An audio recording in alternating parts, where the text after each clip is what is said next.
is Laura Nirella, and she is here to talk to us from her field of expertise, guys, listen up, which is the mental health field, which we've been talking about for the past few weeks. She's a counselor. She's got some handouts, let's say, for you guys, maybe so you can follow along a little bit. But I would just ask that you guys would show her some respect, pay attention, listen to the things she has to say. I hope that you can be also thinking of some questions that you might have as she's going on, and if we have time at the end to ask her those as well. But let's give it up for Laura. Thank you, guys. Thank you. I don't know if this is supposed to work. That's recording. Oh, that's recording. Yeah. Okay. Do I need it, or can you hear me okay? Okay, I need it. All right. So I'm going to be passing some papers out. And if you get a piece of paper, just hold it. It means you are going to be reading for me. So hopefully you're all good readers. Not everyone will get one, but would you like to read? Okay. Anybody else in this row want to read? Okay. Okay. Okay. Oh, you guys are really excited about reading. Okay, here you go. You get the really long one. I got some really boring ones. That's why you're helping me out here. Okay, anybody else? Oh, I have two more. Oh, I have three more. Are you okay not reading, guys? Because I have all these people that want to read. I feel bad. Here. I'll let you guys help me too. I need more help later. Here you go, buddy. Okay. All right. Okay, hold on. We got to get this slide working here. So what do I do? Oh, there it is. Okay. So we're talking about mental health. Who knows what it is? You can see it right there. But does anyone just off the top of your head know what mental health is when we talk about, you hear it on the, let's have a mental health day. Let's do self-care. Does anyone even know what it is? No? Okay. So who wants to read that? You can read the board. No one has that one. Go ahead. Mental health is the person's emotional, physiological, and social well-being. Yes. It affects how we think, feel, and act. Yes, how we think, right? So if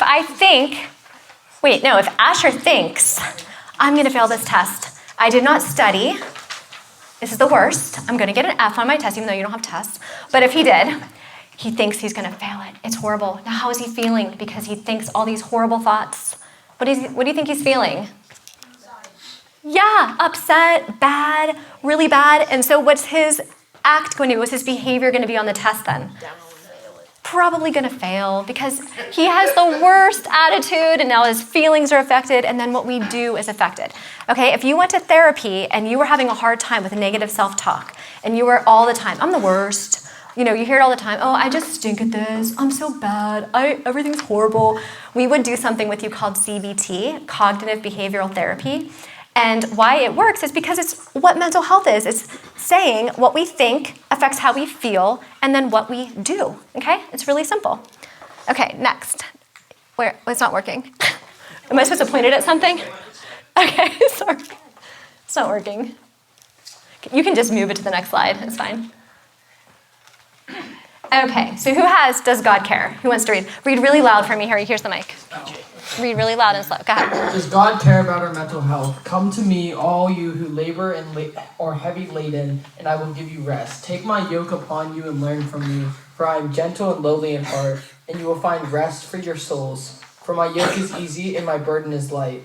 Saul let David play music to soothe his anxiety. David wrote songs, and beautiful songs cried out to God. God tells us what to think about, what is good, pure, lovely. He knows and cares. Very good. Thank you so much. You're such a good reader. All right. So I'll really, really fastly recap because we have so much information to cover. But I just wanted to quickly say, I think your youth pastors have been covering this, about how God really does care. Because he made you to use your brain to think, right? He cares about our emotions because he gave you your emotions. So if you're mad, sad, depressed, whatever you are, he made you feel that way. He gave you that stuff. He wants you to feel. And he cares about, obviously, what we do, whether we're helping others or hurting others, or helping ourselves or hurting ourselves. So he cares. Okay, next. You're next. Go ahead. You can switch to the next slide. Thank you. Go ahead. What does God say? Do not be anxious about anything, but in every situation, present your request to God, and the peace of God, which transcends all understanding, will guard your hearts and minds in Jesus Christ. In Christ Jesus. Yeah, thank you so much. Yeah, so he even has scriptures, and the Bible is full of scriptures just like this, all through the Psalms, where God does care about our anxiety. He doesn't want us to be anxious all the time. And if you are, that's okay. You're going to feel that way sometimes, but he cares. And it means you can pray, and he will either help you through prayer or he'll send you to someone to talk to that can help ease your anxiety, okay? So let's do our next slide.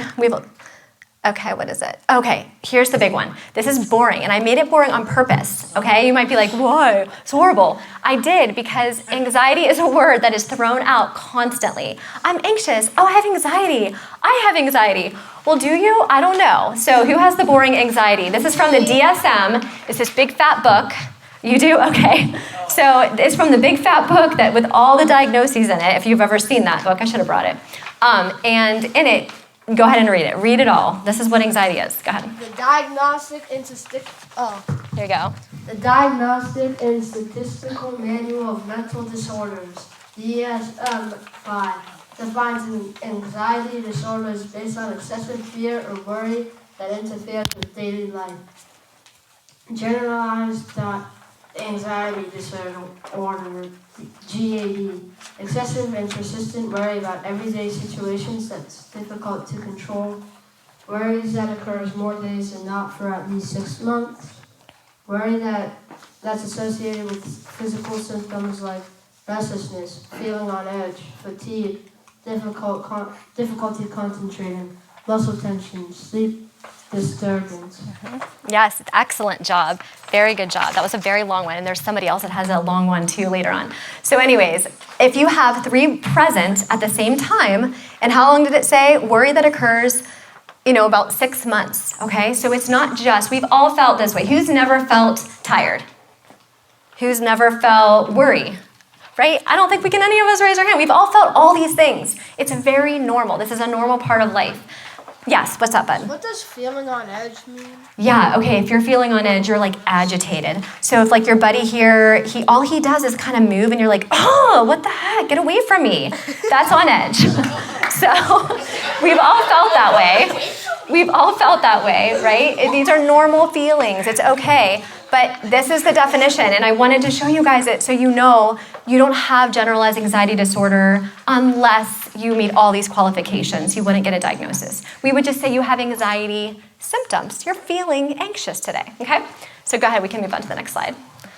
We have to get through this hard part. We have to. This is my goal. I had to tell you guys some of this stuff. Okay, so is anxiety bad? We just kind of answered this. Who thinks it's bad? Yeah, pretty bad. You think it's bad? Okay.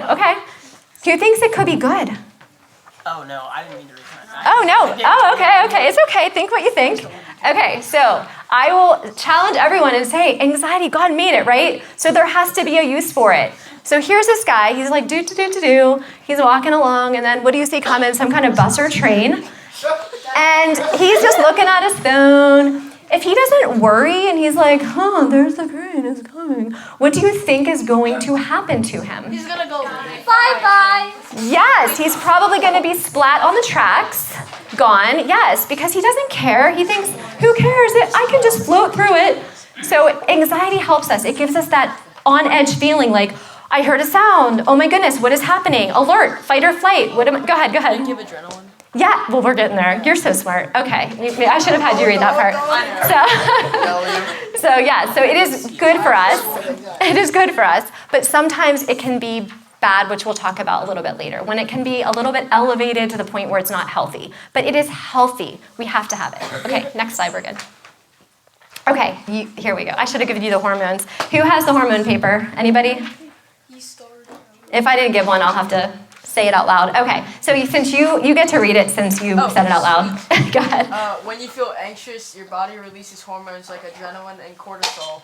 These hormones are part of your body's stress response system, which helps you prepare to deal with a perceived threat.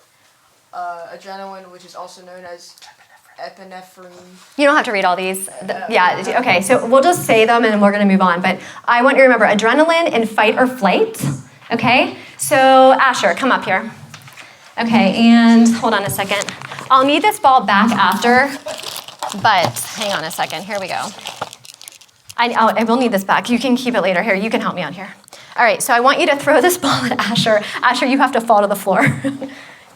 Oh my word. Oh my goodness. So my response, he got hurt, is am I going to get something thrown at me? I am scared. I am freezing. Okay? Or I could fight and I could go after you and go, I could, right? So it's fight or flight. You can go to the next slide. We're good. So that's what you can stay there for a second. You're not done. So it is fight or flight. It is a normal response. So go ahead, I guess you can stand up. I'll let you go. Okay. So in real life, have you guys ever been in a situation where an alarm went off at school, or they had prepped you for all those Alice drills and all those things, and even though you know it's not a real threat, you kind of responded in a way? Anything? Go ahead. One time there was a false alarm for a fire drill. Yeah. Like there's construction next to my school, so it set off the fire alarm, and that kind of scared me. Yes, it is scary. And what did you do? Do you remember what you did? We just left the building. Okay, go ahead.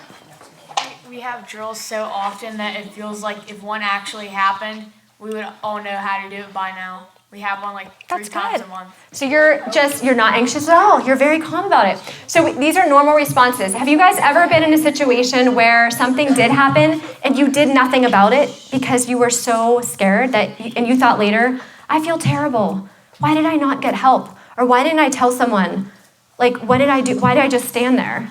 I hear that a lot sometimes from people where they saw something very traumatic and they have guilt later on. Why didn't I help that person? I just stood there and I could do nothing. It's because your body, when it's emotional, your cognitive goes straight down, okay? So your thinking goes down when your emotions go up. If you can try to remember some of this, it'll help you on later on in life, okay? Next slide, we're good. Let's keep it flowing here.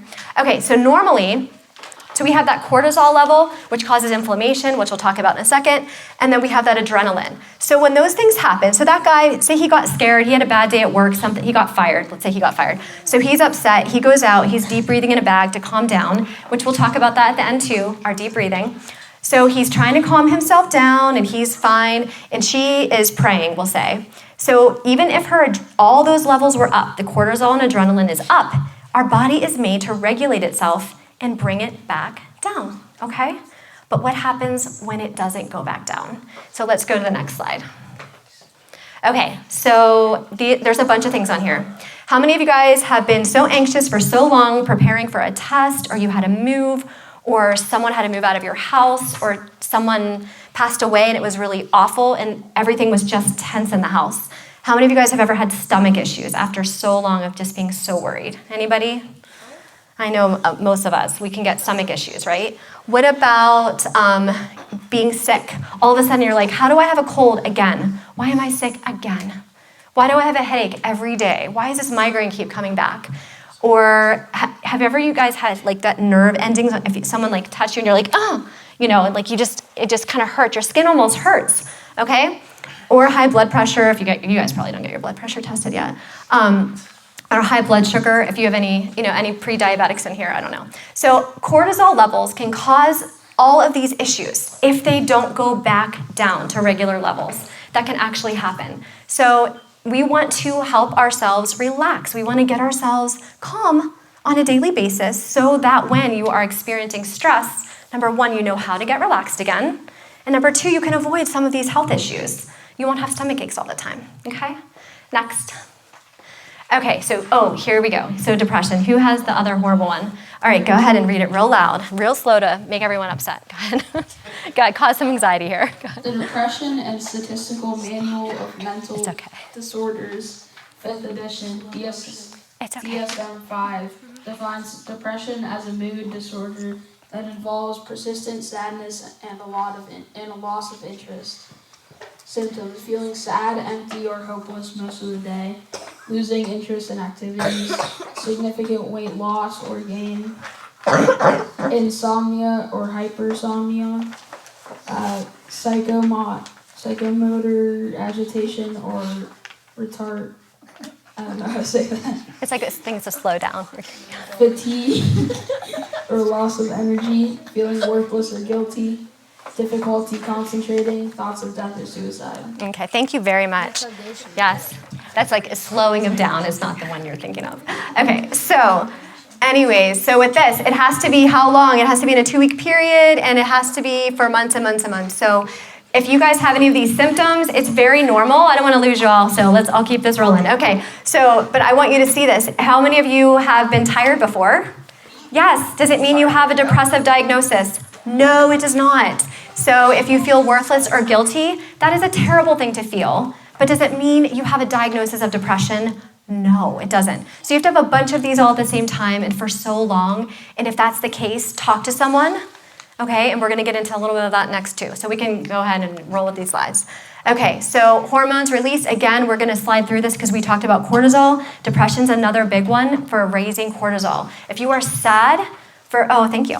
If you are sad for a really long time, your cortisol is high, you don't even know it. You can't feel that. It's just what's in your body. You're gonna have physical symptoms though, okay? And that is, if that's happening to you, make sure you tell someone.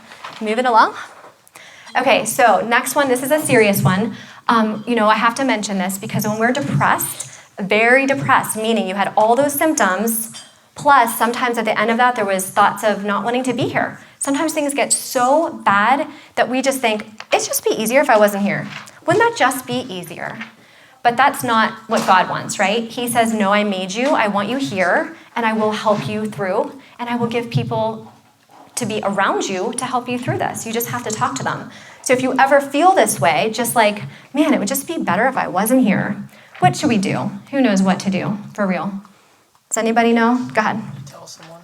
Tell someone. If your friend says that to you, I don't want to be here.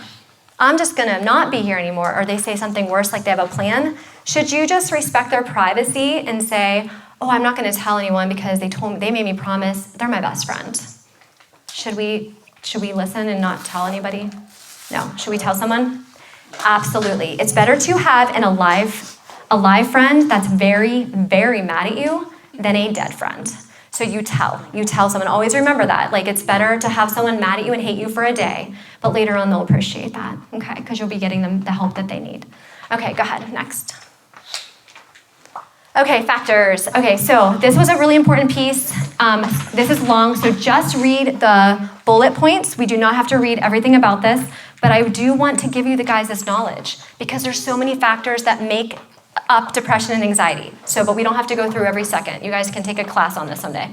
Okay, so who had the factors that cause anxiety and depression? Okay, so who had the one that says neurochemical imbalances on it? Who? You? Yeah. Okay, go ahead. You can read just read the bullet points.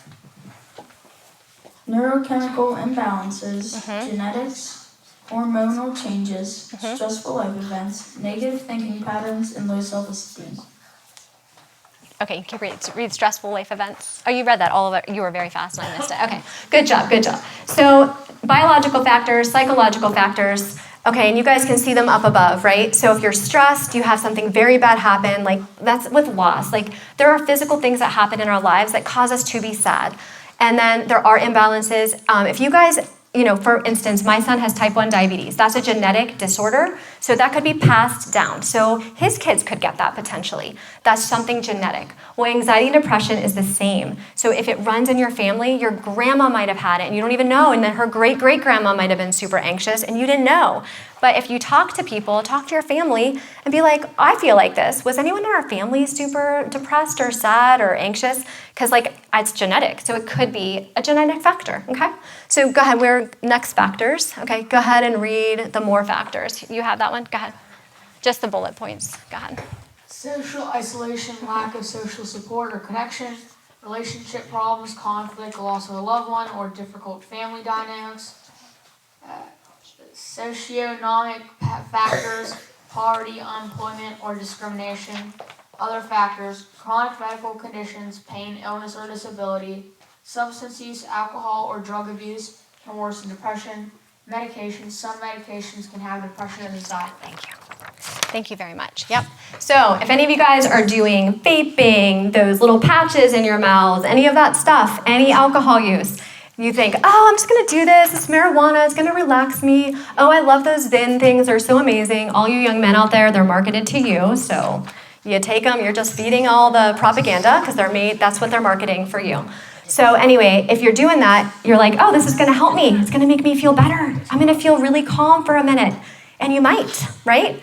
Marijuana might relax you for a minute or might make you hallucinate. Could do that too.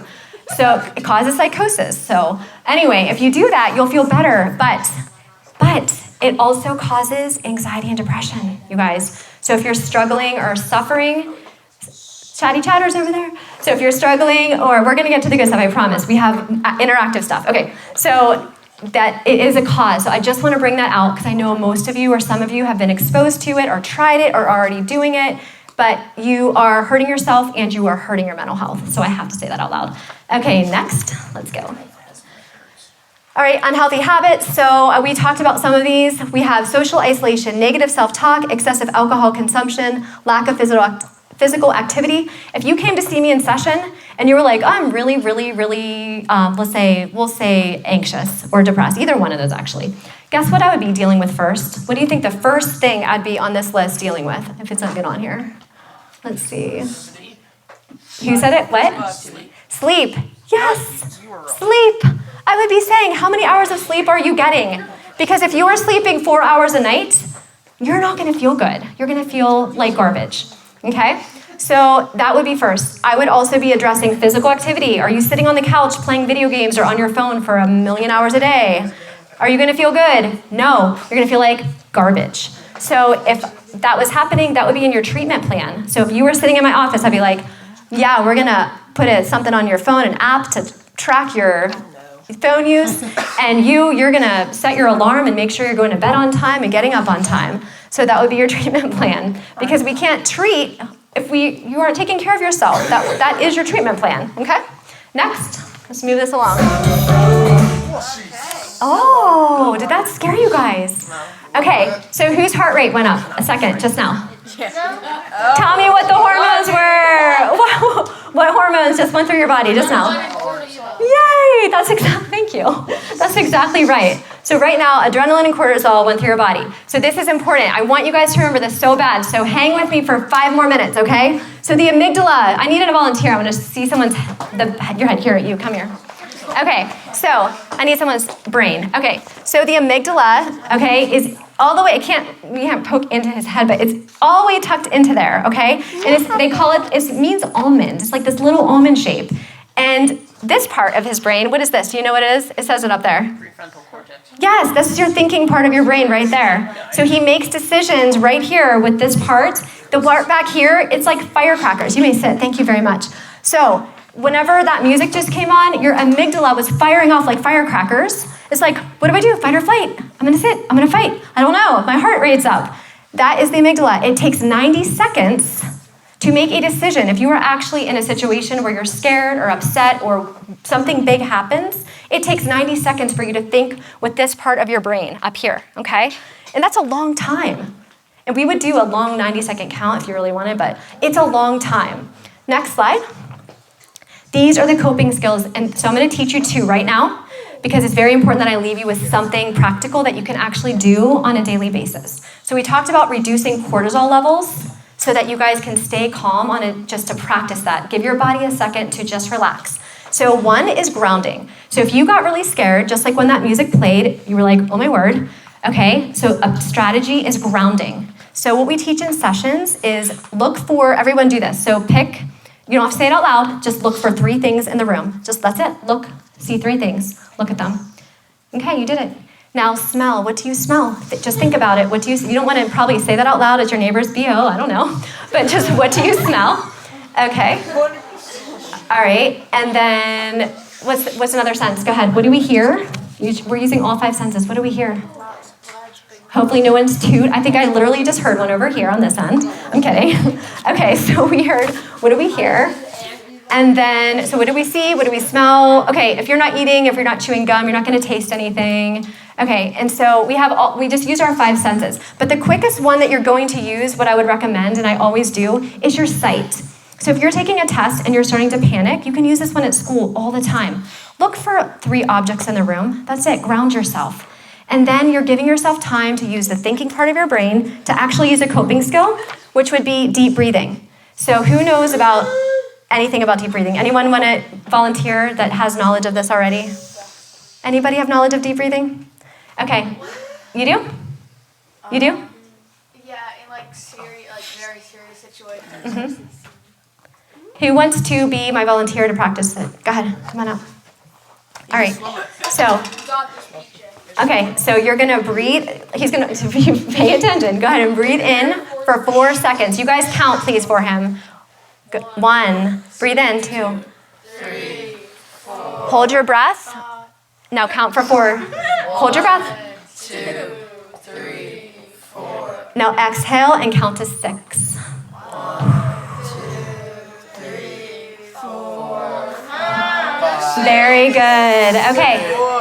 That is something that really, really, truly is studied. We teach that one because it is studied. So it's in for 4 seconds, hold for 4 seconds, and usually they say exhale for 4, it's the box breathing, but I say no. Please exhale for longer than 4, or you can get really dizzy actually and not enjoy deep breathing. So it is a very good strategy. All of these are very good strategies, but those are 2 you can practice. Another one is if you are stressed out, again, you're in class and you're having a very hard time, squeeze your toes really tight. Squeeze them, squeeze them. Can you guys practice this for me now? Squeeze your toes as tight as you can for 4 seconds. 1, 2, 3, 4, and now relax them.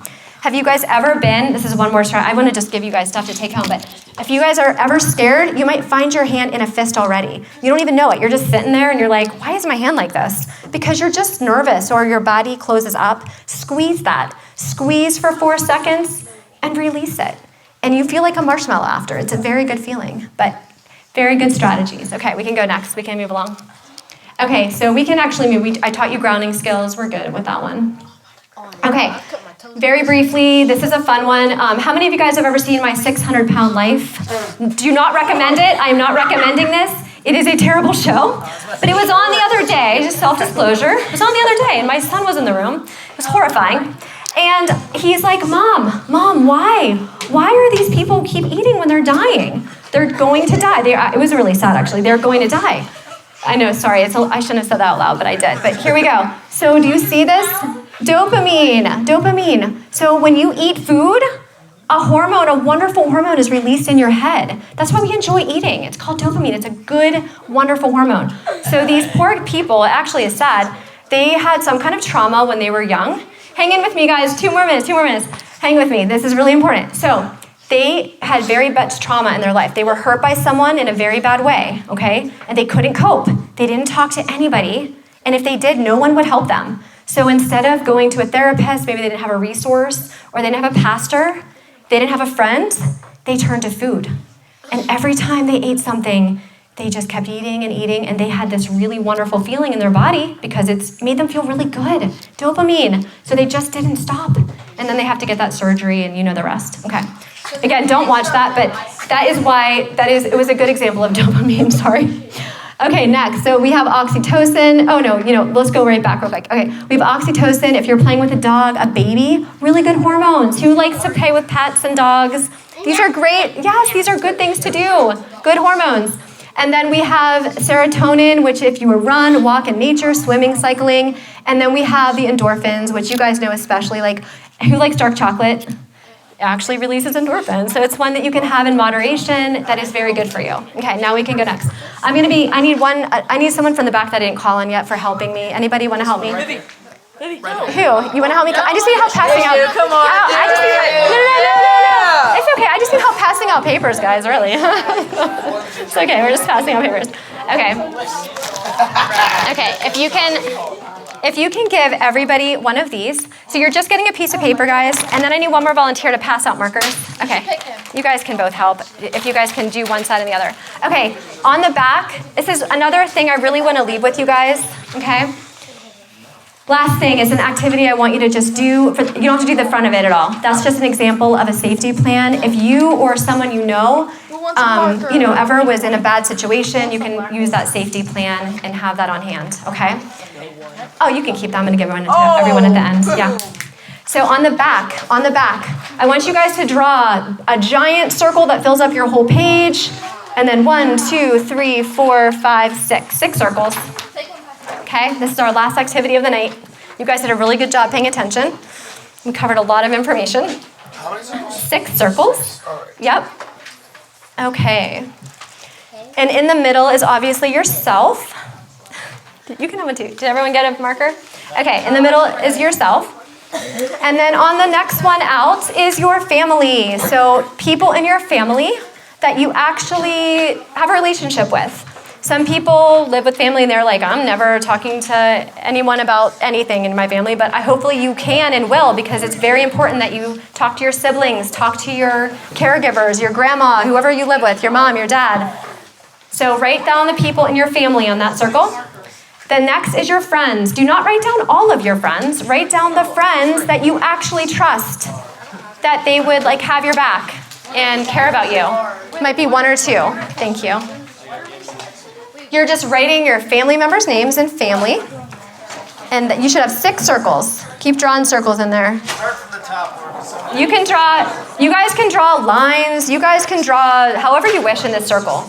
You are just writing the people. You're going to separate lines in there. You can do it all kinds of creative ways. What do we say about ourselves? Nothing. It just you're just putting your name down. It's just acknowledging that you can talk to yourself.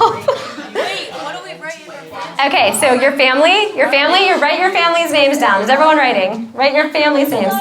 Yeah, the ones, or people out, if they don't live with you that you could call. Yeah, say your brother's at college and you want to call him, put him on there too. I'm just making that up. Okay. So go ahead and write that. Next is your friends. Again, put friends that you trust. Put their names down. Actual people's names you want to put down on here, okay?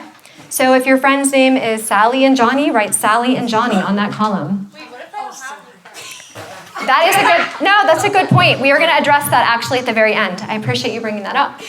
Okay, and then acquaintances. That is people that you don't know super well, but maybe you talk to this one lady every time you go to the grocery store and she's super nice, and you know that if you had an emergency, she would call your mom, okay? Acquaintances, or maybe it's someone at the church that you kind of know, but you don't know super well, but you trust them enough in an emergency you could talk to them.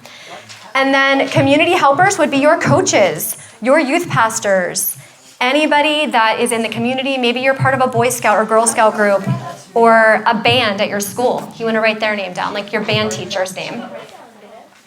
And then next and last is, what does it say? Strangers. That again would be someone that you really don't know, but in an absolute emergency. This is like you can't find anyone you live with and your dog ran away and you think you are allowed to talk to certain neighbors that your parents said, yes, you can go get them in an emergency. You can write that down. Or you can write your doctor's name on there that you don't know them, but you know you can trust them, okay? Why is this important? Who can answer this? Why does this matter? Asher? Go ahead. Because if we can't think, we can look at this and see the people we can call. Yes, this is an exercise that I do with children, adults, and teenagers. Not exactly looking like this, but we have it. It will help you fill out. Do you see the front of your form? If you guys can flip your forms over. If you are having a crisis, you could flip this over and you could fill in those blanks. When it says, who can I go to? Who can I talk to whenever I'm feeling down, when I'm having a hard time? And the safety plan I gave you is one I give out in session. So if you were in a therapy session, you would receive a safety plan, meaning you are prepared and you would know who you could go to, okay? Why does it matter again? Do you know why does it matter that we have these names written down again? You always have someone to talk to. Yes. So who said that they had no friends? Who was back there that said no friends? Yes. Oh, no, it's really important. I wanted to address that because in real life, if you didn't have anyone to write down, that would be something you talk to your youth pastor about. You talk to someone and say, look, I don't even have someone to talk to or put down on this list. That is concerning, okay? So if you don't have anyone, you talk to your pastor after so that you can build a support system, okay? All right, do I have any more slides? I don't remember. Okay, no, yeah, we're good. Okay. Oh, no, if you guys want to get out phones, who has phones here? Okay, if you want to take a picture of this is the last thing. This is all these counseling places you can call if you ever need it. I'm on there. That is my Psychology Today profile. That is not my cell number. You can call that if you needed an appointment. It's a business number. But all of those places. And then the apps I gave on there, Opal. Who's heard of Opal? Anybody? Okay, that is if you guys realize you're on your phones too much and you want to start tracking how much you're on it. I have a lot of teens that use that one. There's Calm, that teaches strategies for deep breathing and all these wonderful things we talked about to lower cortisol levels. And then Finch is a really fun one. There's this really cute animal, even my adults use this one, and you can actually grow it and it gives you little fun stuff to do. You set your own goals, like get a drink of water, I made my bed. Dopamine, it gives you dopamine in your brain because you did a task. And then this little animal grows. It's very fun. So those are some apps that you guys can use, okay? So I appreciate all of your time, and I have something for all of you. Would you want to volunteer? Go ahead, you can pass them out for me. But yes, thank you. No, I'm going to have him pass them out. everybody gets one. And as he's passing them out, I just want to ask for real, as we close, I didn't even pray, but I was going to ask if someone would volunteer to pray to close out. Anybody? Who wants to volunteer to pray? Who's a prayer warrior here, guys? Who's praying? Who's praying? Who? Asher? Okay, Asher, come on up. All right. Hey, but let's halt on passing out those for 1 second because I forgot to pray. I wanted to close in prayer. Okay, go ahead. Close your eyes, everyone. Let's close our eyes. Go ahead. Dear God, thank you so much for this great day. Please help us have a fun drive home and help us to learn a lot from what you teach. In your name, amen. Thank you. Thank you, guys. Thank you very much for your time. I hope you learned something. From this lesson. Thank you. Thanks.